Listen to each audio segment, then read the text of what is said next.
So welcome, judges. I have all of the judges here. So we have Mr. Gil Gonzalez, who is the Director, Office of Innovation with the New Jersey Department of Education. Mrs. Eliza Calderette-Raleigh, the Director of Curriculum and Instruction with the Woodstown-Piles Grove Regional School District. Dr. Christopher Myrick, Superintendent. Mr. Richard Senior, Principal, and Mrs. Florence Falaco, Master Teacher of Invention and Intellectual Property with the U.S. Patent and Trade Office.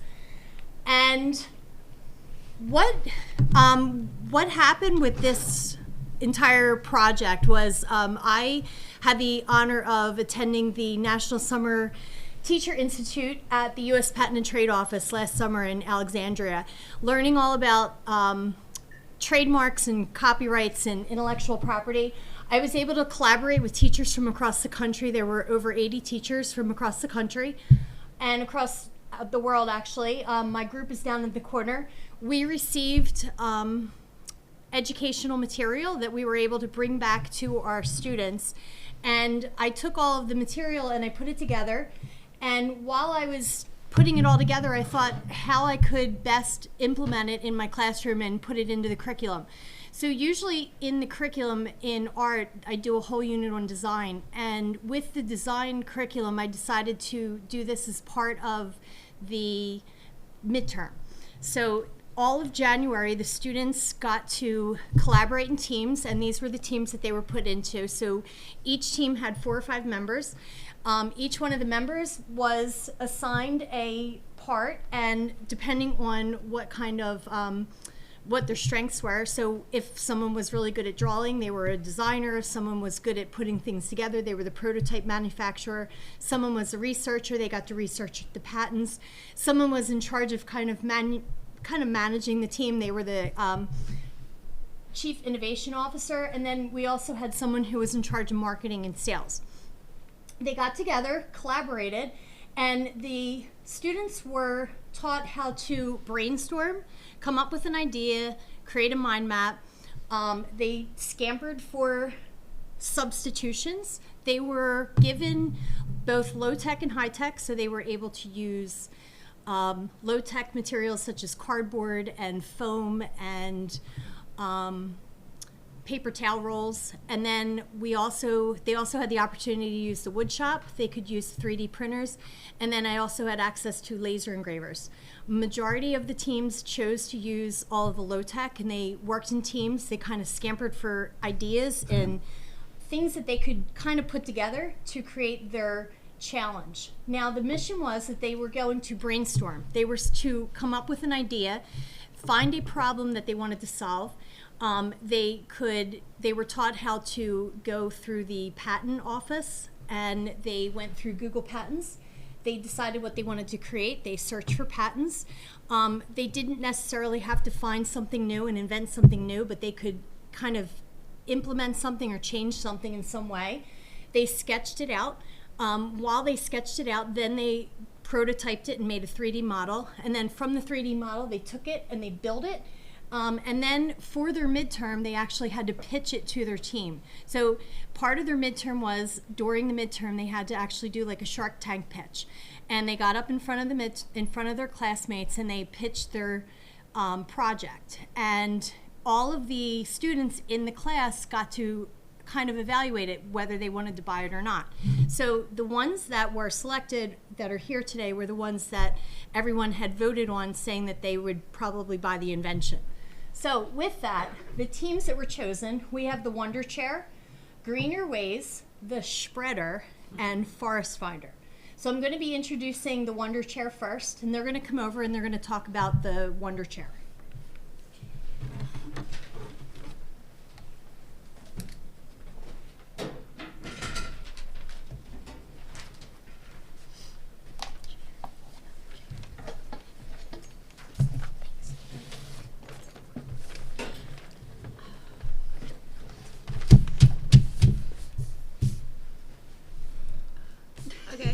This is our invention. It's called the Wonder Chair. We made this chair to give beach lovers a better experience. It's built and it has a built-in seagull radio that makes seagulls not fly around you. a sand spray that makes sand not stick to your feet, an extendable footrest, a cup holder that will fit any bottle, and it reclines all the way back. We designed a normal beach chair, and then we tried to make it better with the pillows, the footrest, and all the other features. And we thought of everything that's annoying at the beach, and we tried to make a solution for everything. It has a lighter color scheme, so when it is out of the sun, it doesn't get too hot while you're swimming in the ocean. It is comfortable and has all essentials you need for a perfect beach day. So we made the chair out of cardboard, popsicle sticks, metal, clay, fabric, string, and a bunch of hot glue. First, we cut out the 3 pieces of cardboard, which is like the seat, the back, and then a little extendable footrest, and we covered them with wallpaper. We then cut up popsicle sticks and hot glued them together to create the armrests. For the legs, we covered them with popsicle sticks with clay. And then for the leg rest, we got the cardboard and used the string to make sure the leg rest didn't come out like all the way, but still enough. And then for the cup holders and pillows, we sewed them. And for the head cutout, we just cut out like the cardboard, like the little like that, so you can put that back.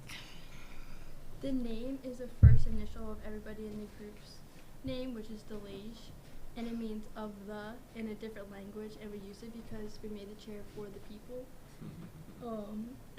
The logo is a seagull with fries in its mouth because it represents what will happen to your food if you don't have the chair, and the seagulls come and steal your food. We came up with our slogan because the seagull radio makes it seagull free, the sand spray makes it sand free, the comfortable pillows makes it worry free, and it is your new favorite beach chair because it is so amazing. And then those are just our patents, which is just a normal chair and then a beach chair. Yeah. Yeah. Questions? Any questions? What made you want to do a beach chair? Like, who I guess, where did the idea for a beach chair come from? We were kind of just thinking about, like different things that We all just could like the improve, beach. and we all like the beach. Yeah. And we all thought about like different things that we didn't like about the beach, and then we tried to improve on those things. How much does your chair cost? $120.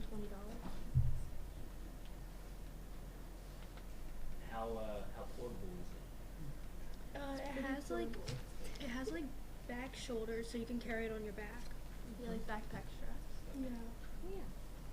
What was the biggest challenge that you had to overcome as you were prototyping? Probably The foot slide, foot like slider thing, recliner yeah. thing. To make sure it didn't like fall or come out too far, you had to make it like stop. And trying to make it not like top heavy, because there's so many things on the like top. The top, yeah. What's your marketing strategy? It's just not here. Yeah. It's not here. But do you see this more like online sales, big department Yeah. stores, more Probably beach? more online. Yeah. I think we had a question online. Yeah.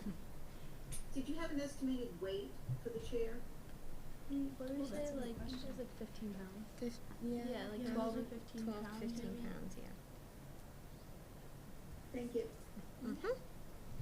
Do they come in like different color options? Aesthetic, design? Yeah. Yeah, they can. We just did these colors because like it won't attract the sun as much, and like it'll stay kind of cooler.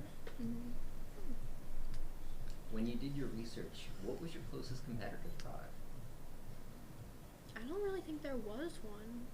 Like obviously like the normal Just a beach beach chair, yeah. But there was or like no a backpack other, one. like chair that had like all the things that we had. In the Shark Tank, they always ask you, what's the next generation? Like, okay, so here's your product right now. Because again, once I buy one chair, do I need another chair? Probably not. So what's next? What's your thoughts on that? Oh jeez.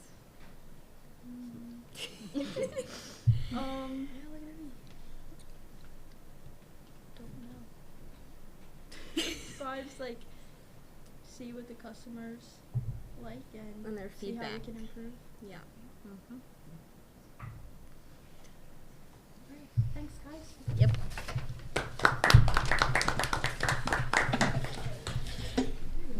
So the next group is Greener Ways. Do you want to take your product with you? things on the top, be careful.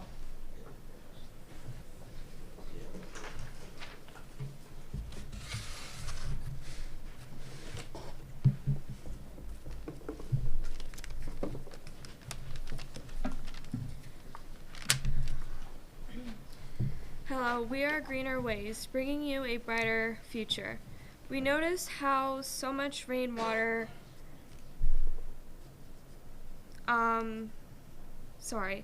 we notice how much rainwater is used with all of its natural properties. So, and we wanted to create something that also uses those properties in a cleaner sort of way. So we designed a greenhouse to where water can be filtered and transported and used in both your home and your greenhouse.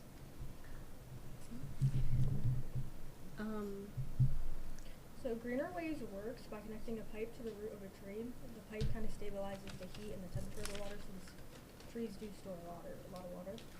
It brings up water through the pipe. The water gets through a filtration system in a cistern, and then until it cleans the water, filters it. Then it sprinkles over your little flowers. There's another pipe that brings it to your house to be able to do your laundry and your dishes. The purpose of it is to stop water waste runoff because there's so much water that's not being used to its fullest potential, and it has so much natural properties that it's perfect for our plants, and if we filter it correctly, that we can use it for ourselves and drinking water. Greener Ways was meant for farmers, gardeners, zoos, and has a general price for around $100,000. Depending on the plot of land. Yeah, so depending on how much space you're intending to fill up and using, then the price will go up, but in the long run it'll be more cost efficient. And with saying that a percentage of the profit will be donated to developing countries to help them have a clean, fresh water, since they don't get enough rain or they don't utilize what they have to the best ability with what they have.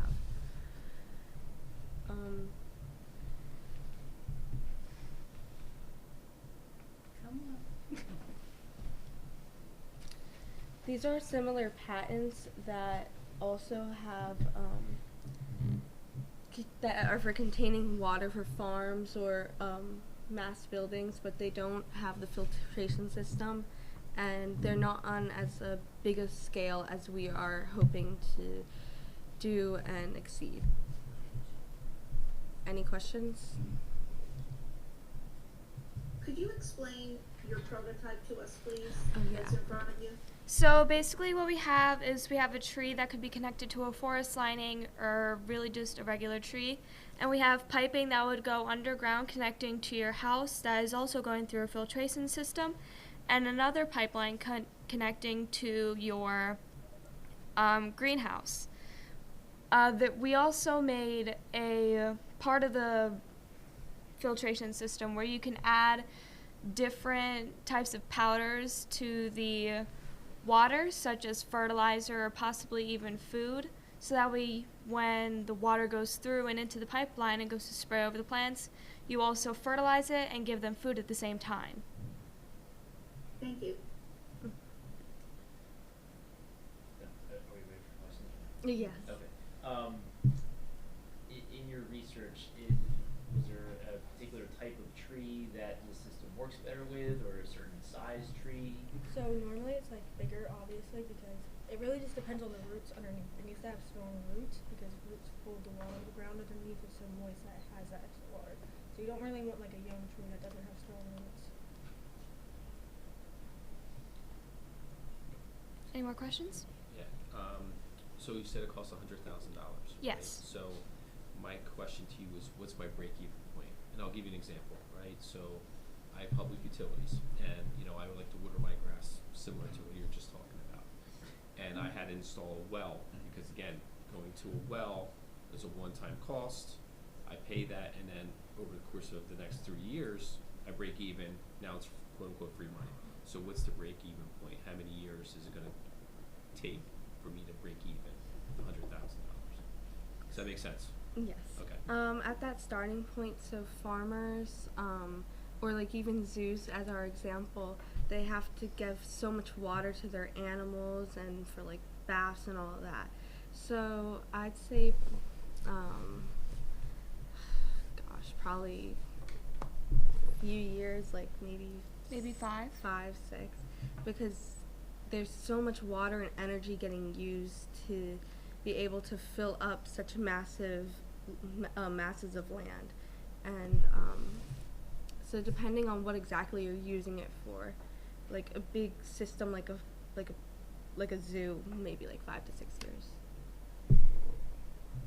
Can you tell me a little bit about the sustainability of your system? So you're balancing resources, right? The water being the main point. Human beings need water, but that tree also needs water as well, right? So how does your system balance that to make sure that the tree stays healthy? So, through rain, sometimes we get a long-term amount of rain, and they store rain. Am I right? Mm-hmm. And I'm pretty sure they also like share these resources, so it have enough for both the tree and the machine itself. And with that, this invention of ours would probably be best in a more rainy area where they might have a lot of rain for one portion of the year and then the other portion like maybe not as much. Because if an excess amount of water will that'll take in the roots, it'll go through our system, so the roots would still be getting water since there's such an excess amount of it that it can't absorb it all. Is there options on this filtration system? So for example, if a property couldn't specifically house the greenhouse, could you just have the filtration system on property to your primary residence? You could. Yeah. Would that be reducing cost? Yeah. I'd say by a good portion of it, because it is mostly the greenhouse. So it's mostly the greenhouse that would be the most concerning part of the cost. Mm-hmm. So taking the greenhouse out would probably reduce it by maybe 2/3 of the price. Mm-hmm. And including that, ours is, like, this invention is also a big source for farmers and bigger, like, things that maybe a well can't produce and do for large properties and acres. Thank you. Can I ask a question about your slogan and jingle? Can you say it again for me, please? What your slogan or jingle was? A brighter Green today, brighter tomorrow, and it's greener ways. So, if I'm looking at this and green today, I know because you presented this, questioning the brighter tomorrow, how would that go to the consumer? That greener today, brighter tomorrow. I wonder if you thought of other words to connect to the purpose of. Yeah. Brighter, you're thinking sun, and I understand where you're going with this, but I'm just wondering if someone saw that greener today, brighter tomorrow, and maybe it's just as they get to know your product, they would understand it. Yes. Mm-hmm. Yeah, because this isn't something you go to a store and you pick up and like, oh, right. That's it. So if someone who would want to invest and put their money into this, it would be more of a, like, they see the deeper plot that we're trying to put out there. Absolutely. It's a wonderful, purposeful idea that you have. Obviously, you would have to hire naturalists, botanists, people that know trees and how to get to the roots, because some of those roots for the older trees that you're talking about are really, really deep, and how they would connect and how they would know how much to filter. So that cost is probably in your 100,000. Am I right that that's part of accounting for that? Yes. Thank you. Mm-hmm. Can you tell me a little bit about your research? What other products were meeting this need or close to it? Okay, so I found a lot of patents and different things where it was basically rain storage. rain storage, filter out the water, have it sit in a cistern, and then it's kind of more for droughts, like there's not water or power outages. The difference with this is that there wasn't really a lot connecting from the trees because of the fact from the roots it's so hot when it comes up. So there wasn't too much they could do because you need special type of piping, you need special type of electrons to be able to hold the heat and cool it down enough to be able to drink and even be able to have it sit in the system.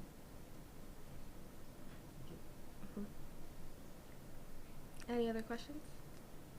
I noticed on the one slide, you talked about donating a portion of the profits to countries that don't necessarily have access to clean water. What percentage are you looking into donating? I believe we discussed like 5%. So it might not sound like a lot, but with such a large sum of money, and every unit sold, it would be to go into developing countries. Very admirable. Thank you, guys.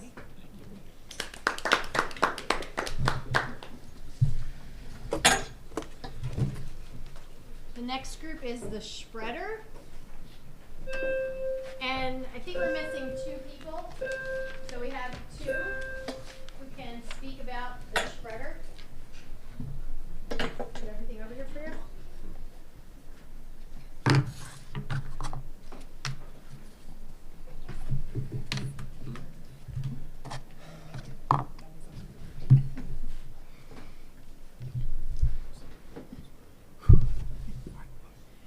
So, the spreader is a basic kitchen tool to spread whatever melted topping you want onto anything.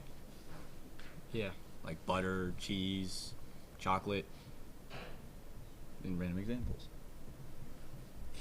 We have different detachable caps for different toppings that might require different thicknesses or viscosities. Like cheese, you go for the bigger holes, butter, smaller ones. And you pop your topping into the hole right here, put the solid cap on, and then let it melt in the microwave. When you're done, change out with whatever cap you need and put it on your bread, maybe like Cake. Chocolate. You could use chocolate on cake. Cheese. The slogan is finishing strong with a solid spread every single time. And is that it? Yeah. This was our first prototype. It got a little messed up in the process of like taking it apart.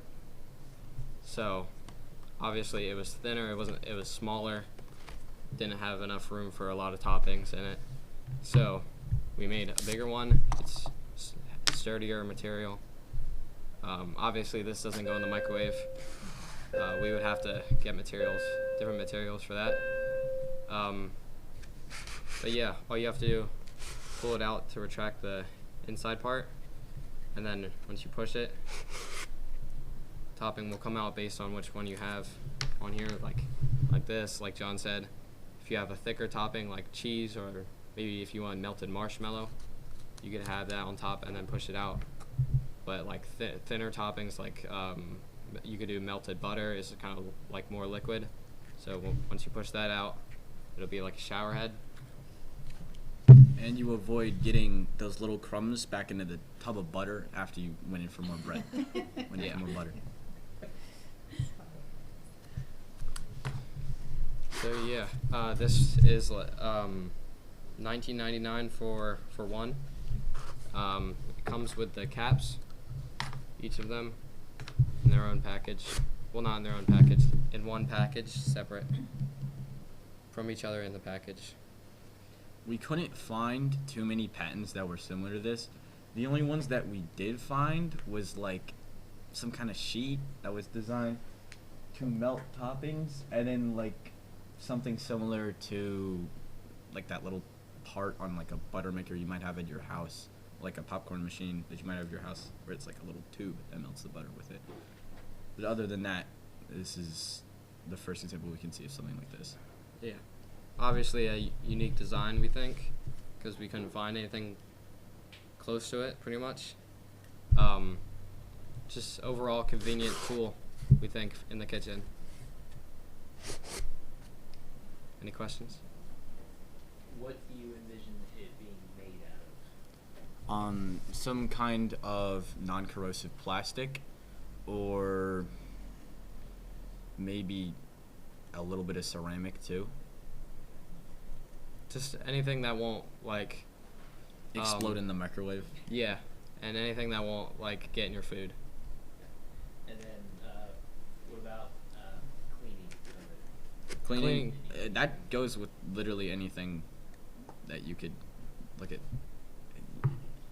Like those like scrubbers that you have for like glasses and stuff. That's pretty easily to clean. You can pop it in the dishwasher if you really need to.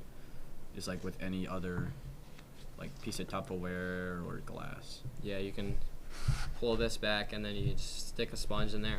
As for these, you could just wash some water through it, and it would probably work pretty fine. Any other questions? Can you explain the name to us again, please? Spreader. Yeah, the spreader. It's basically when we came up with the idea, we were thinking of like something that spreads butter evenly onto toast, but we wanted to like expand that and to like It was anything mostly besides to just make it easier to spread butter on toast. But then we realized we could use that for literally anything. Yeah, So we built on that. and we changed the name is Shred because it's like It's a pun. yeah, basically I don't want to have to explain it. just spread with a sh. Can you tell me a little bit about your research and development process? I heard you talk about the iterative design process, and you worked through a couple design challenges. Did you do any user acceptance testing with your peers? No, we basically just like made this first prototype, saw that it was like somewhat smooth when we first made it, and then we painted it. It got stuck. It didn't work anymore, so we just built a new one like the weekend before this presentation, and it works just as well and even better. Innovation at its finest. Yeah. Yes. Any other questions? Are there different sizes, for like more larger applications versus smaller applications, or is it just the one size that it comes in? It's typically just the one size, but Yeah. I don't see why we can't make larger or smaller spreaders. Definitely.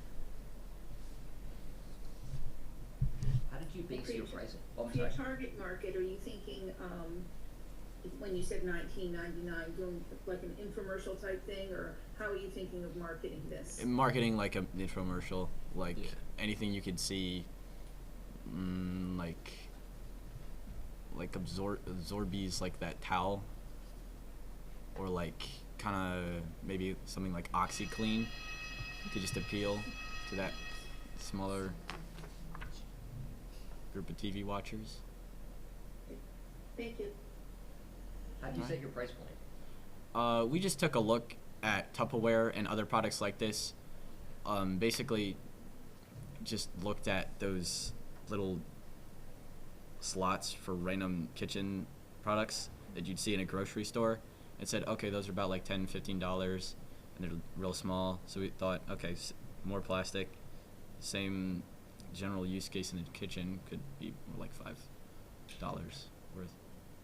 Material shouldn't be too expensive to make it. Obviously, if we want to put it in the microwave, it might cost a couple bucks to get the right material to make this. So we want to keep it low, but not obviously so we're losing anything. Yeah, just non-corrosive plastic is what we were thinking of. So anything you'd see in like Tupperware, or like I said, those little products that you'd see in grocery stores hanging up in rows. Excellent. Thank you. All right. Any more questions? Thank you, guys. Thank No, you. thank you. All right. Thank you. And our last group is. Thank you, guys. Ladies and gentlemen, have you guys ever had the struggle of shaving? Maybe your legs, your facial hair, private parts? Well, we introduce to you the Forest Finder. This eliminates any hassle of the daily task of shaving your facial hair, your hair in general. We are marketing the Forest Finder towards a more wealthy market due to the price point and how much, is put into the production of it. So basically, the Forest Finder eliminates the hassle of traditional shaving of, getting a razor, having to use shaving cream, wetting the razor, and then one stroke, you have to clean it. It eliminates that by using very precise and compressed air from the bottom that takes up any hair molecules from the root and takes them through a vent to clean up any excess. So as we have our model right there, Matt and Sadie will explain the process that goes through. So basically, you stand in, and then on the side here, you can see there's different buttons. You can press one is legs, armpits, facial hair, and other. And you press the one that you want, and air will go through, and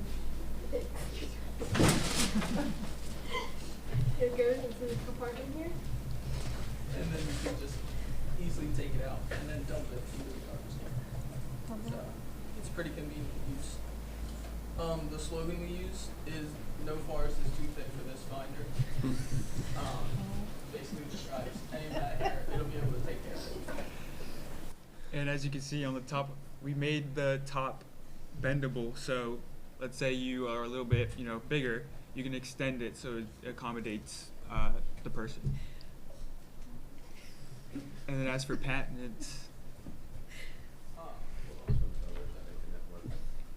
So I couldn't find The back right wheel. I couldn't find a lot of patents for this thing. It's a lot of just manual shaving for both of it.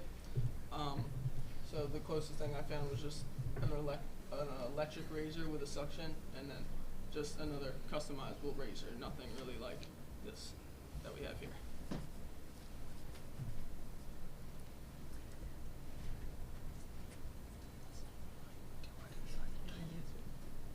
so the science behind it, as explained before, we didn't add a bottom floor to it because, there's nothing that could sustain our weight, and it would weigh down like a wood, like a piece of plank. So from the bottom, there's a vent where compressed air comes from a small little engine that we have on the bottom, and it compresses air to, take the root of the hair, and then it goes on to the side from there. But yeah, it's pretty simple. It's nothing new. It's like a vacuum, you could say. Yeah. Any questions? So the science behind it, the idea that air will pull up the root, is that from biomimicry? How did you find that? I mean, theory.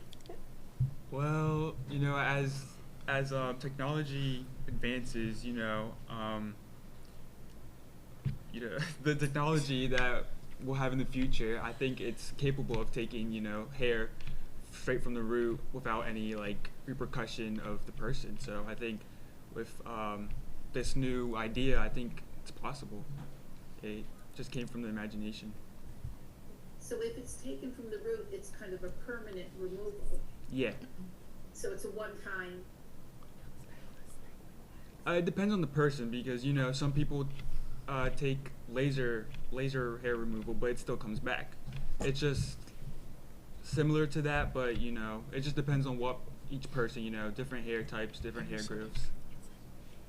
And price point for this, you said it was to a wealthier client. We are asking for $100K. It's Per unit, per yeah. unit. So what would be your market?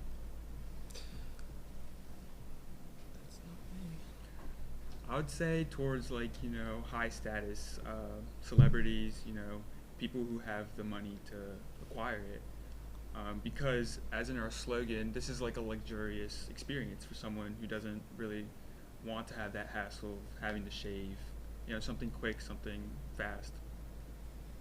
So, do you feel like rather than marketing it to an individual, that this might be more of obviously people can go to a salon and get, waxing done and those kind of things, that maybe that might be a better target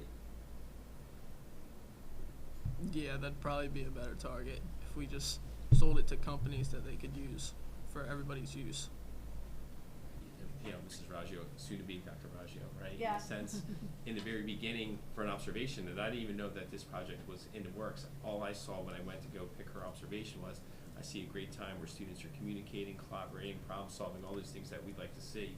And now to see it to fruition, I think you guys did a fantastic job, so thank you. Would you guys do it again? Yeah. Would you? Yeah? No? It's okay if you say no. Yeah. Probably. Would you ever be interested in like filing a patent or creating inventions? Maybe? Maybe, I guess. So Mrs. Raggio, you have the foundation for something really special here. And if you haven't heard about it, the New Jersey School Board Association does an annual steam tank competition where students who are working on projects like this get to submit their projects to a more, on a statewide level for an annual conference. So that might be an option if you're interested in exploring that. But I just want to say you guys did a great job. And, it's the best part of my job is being able to come into the schools across the state and see all of the innovative thinking that's happening. So you guys are the future, and I'm really excited about what you guys bring in. So thank you. Thank you. So proud of you guys. Thank you.